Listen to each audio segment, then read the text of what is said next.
The Broncos are sitting at 2-0 and tied for first in the AFC West after blowing out the Cowboys on Sunday. A lot of the credit is going to Trevor Siemian, who tied a career high with 4 touchdown passes in the win. He now has 6 on the season, which is tied for the league's most. Keep Talib praised Siemian, saying he's smart and super accurate with the football. He has the poise of an 8 or 9 year veteran. Trev could be a star in this league. If we do what we need to do on defense, Trev is going to be a star this year.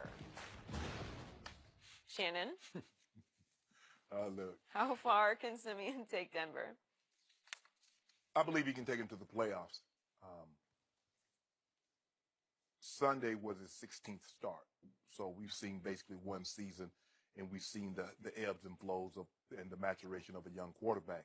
You see the games where he goes on the road against Cincinnati last year. Skip, he's the first starter to go on first start on the road and throws 4 touchdowns with no interceptions, over 300 yards. He's AFC Player of the Week. We've seen him have games like this, but we've also seen him make bonehead plays. We see him run himself into a lot of pressures. We see him run himself into sacks. But what we're starting to see is that sometimes when he gets, like Eli, he gets hit and the ball comes out. And that's never good. Can he get this team to the playoffs? Absolutely. But do I see him beating a New England or Pittsburgh Steelers on the road? I do not. So I believe home field advantage would be very, very important to them, because at home with that defense, that crowd, he plays a cleaner game, but similar to what he played on Sunday. Yes, they beat anybody. But you have to realize this is only 16 starts, so they could also lose to anybody. The question is, if the defense doesn't have an outstanding game, can Trevor Siemian win you a championship? Can he win you a playoff game? That remains to be seen. But I do believe, with what I've seen thus far, he's good enough to get this team into the playoffs, especially with the skill position. Now, the Garrett Bowles at left tackle, that's what I've seen. Either the offensive line have been really good or they've been really bad. There have been no in-betweens. And so that's the question moving forward.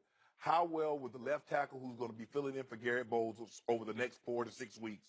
It sounds like he wasn't as bad as. Yeah, they say it's an ankle sprain, a bone bruise. Yeah. So we'll see. I believe he can get him to the playoffs, Skip. Can he win a Super Bowl? I'm going to hold off on that star stuff. So are you back on the Trev bandwagon? Or are you driving it now? The way Akib's driving it or Demarius is driving it? No. I played long enough. I'm not, 16 games. I believe he can get them to the playoffs, but I'm not nearly where they are. Well, you did win a Super Bowl with Trent Dilfer at quarterback? Yeah, right? But you had a transcendent defense. Skip, they don't allow you to play defense like that anymore. I mean, Ray and Sam Adams and Rob Burnett, Mike McQuarrie, Peter Bower, they'd be suspended for like a game apiece if they do to Rich Gannon and some of these other quarterbacks what they did today, what they did to Rich Gannon. Well, I thought you had a transcendent defense on Sunday at Mile High. Yeah, that was pretty spectacular. But I just think the Cowboys offense, you thought the Cowboys offense was all that in a bag of chips. It still is. Just got hit right in the mouth. Yep. Big orange fist right in the mouth. Boom! And another. Everybody has a plan until they get hit in the mouth, right? And all of a sudden, Scott Linehan's like, wait a minute, what do I do now? No, what about Rod Marinelli? That's just being outmanned where you don't have any corners left. Okay, what about the running game? I just said, got hit right in the mouth. No. You say your offense got hit in the mouth. Yeah. We gave joy. And another. Pow. Okay, what about that deep? You better enjoy this. What about Sholo? It's going to be your last week to gloat. You and Rob. Enjoy your moment in this sun here in the studio. But you and Rob Ryan was telling me, oh, that's Sean Lee. Yeah. Ooh. And CJ was running through it. You're still stuck with Trev at quarterback.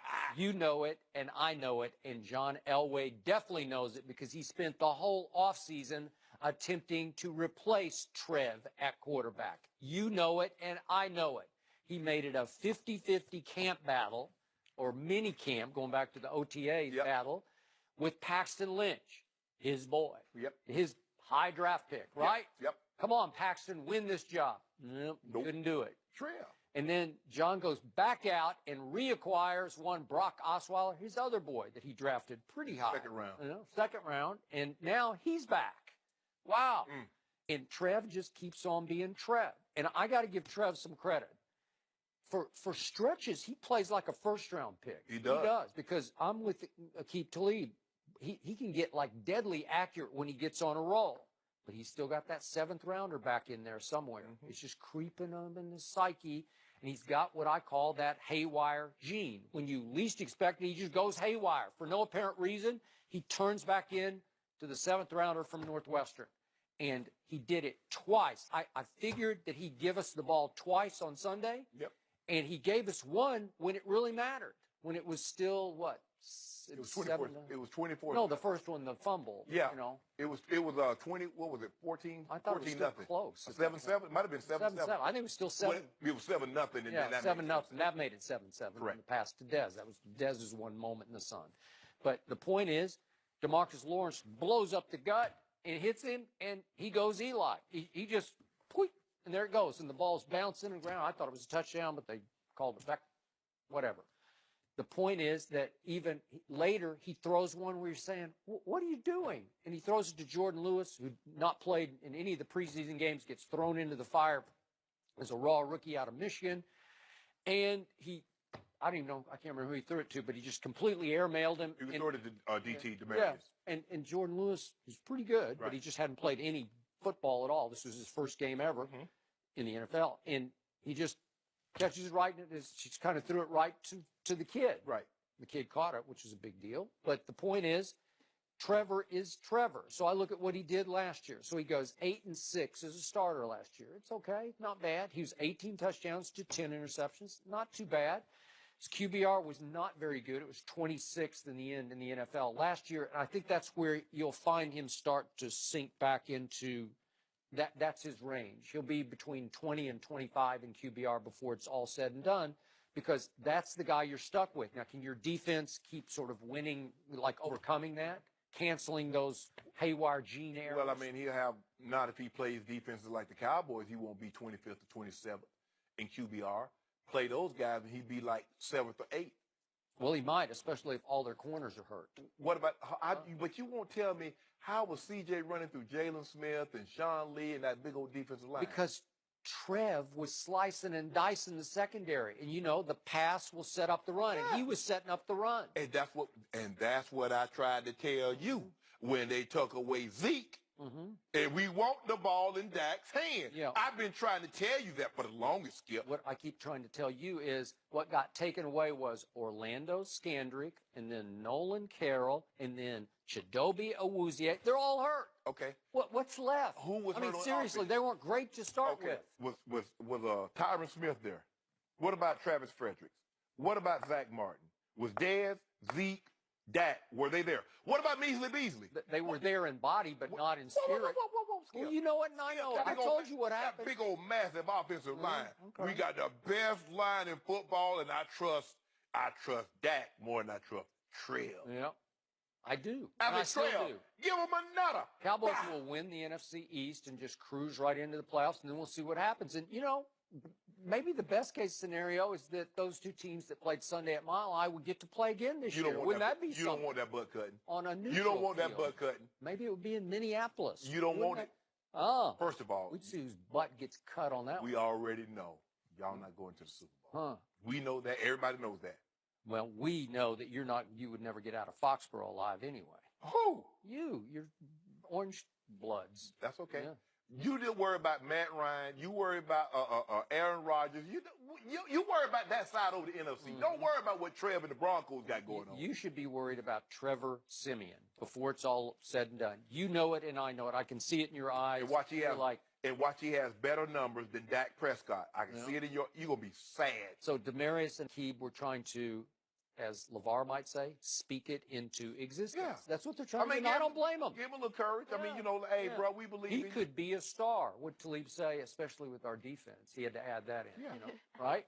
Look, Skip, if you're good, like when John went down for those 4 games in '98, we brought Bubby in. We wasn't asking Bubby. We were there. You got me and Ed and Rod and TD, Grip, offensive line, got 3 Pro Bowlers on it. Just keep the Ferrari in first, and we'll be fine. I will admit to you publicly, my ultimate humiliation was that Trevor Siemian beat Dak Prescott. I told you it was going to happen. You didn't say that was going to I happen. told you what would happen. I said, Skip, I sat right here and I told you, Sat, is it yours? I sat here. I sat here. And I said, we going to stop Zeke and we want the ball in Dak's hand. Oh, that's what you want? I said, Skip, that's what I want. Are you sure? Are you sure that's what you want? I said, that's what I want, Skip. And lo and behold, don't you love when a play, Joe? They say like building a home, your dream home. They say there's nothing like it because you have someone to draw it up and then all of a sudden you see it start to take shape. It says there's nothing like a plan when it comes together. You know, you start seeing everything when that plan started taking shape. Oh, Joy, have you ever heard anyone gloat more over one game and he's gloating over like, a week 2 game? He gloated quite a bit last year after an 11-game streak. I was like, whoa. I was like, wow, it's playing out. My plan, they stopping Zeke. Oh, they're going to put the ball in Dak's hand. Ooh, incomplete. And I got, well, in the end, they put the ball in Dez's hand, and here's how Dez caught it, like this. All of a sudden, Skip. Oh, I can't catch. Dez, Wait, how do I put my Dez hands hasn't been like this? Dez hasn't been that Dez since 2014, and you keep hoping that happens again. He's a complimentary receiver. We got to put it in Cole's hand. Oh, Measly Beasley. Oh, the one Let that him Chris take it over. Did you see what Chris Harris did him? Had him hog-tied. He did. Calf roped him. That's what they do. You know about calf roping, Skip? I do. Barrel racing? They do it up there in Colorado. Yeah, I know. Huge. Yeah. I was in 4-H, Skip. Went to 2 county fairs, a cow show, and I ain't never seen no boo-boo what they did.